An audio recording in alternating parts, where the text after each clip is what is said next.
मैनू आंदा नज़ीर ते बशीर भाई इन दोवें खोखर जंबाजी मेरे को 9 महीने उन्हें मजदूरी कराई है, मैनू कोई चीज नहीं दी। मेरे बच्चों को भी गोआ पिया सटाया नहीं जी। मेरी बच्ची कुराने पाक पढ़ती, मैं वो तू हटा ली उन्होंने काम दे, मगर मैं उसको भी जी काम करवाया। चनियोर थाना सदर के इलाके मौजा जहानब के जिम्मेदार ने मेहनतकश खानदान की मजदूरी की उजरत मांगने पर तशद्दुद किया, जान से मारने की धमकियां। चनियोर पुलिस ने बस आईजी पंजाब से नोटिस लेने की अपील।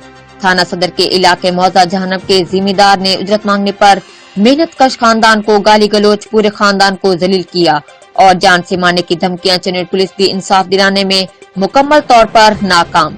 मेहनतकश खातून 5 बच्चों की मां, एक बच्ची दोनों टांगों से महरूम है। जिम्मेदार ने 9 माह मजदूरी करवाने के बाद उजरत मांगने पर तैश में आ गया और धक्के देकर डेरे से निकाल दिया।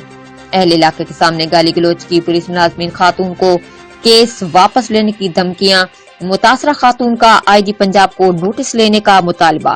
मुतासरा खातून का कहना है कि अगर मुझे इंसाफ न मिला तो मैं खुद सोजी कर लूंगी, जिसका जिम्मेदार चनियोर पुलिस होगी। रिपोर्ट मेहर सुहेल, ब्यूरो चीफ, जियो एक्सप्रेस न्यूज, चनियोर।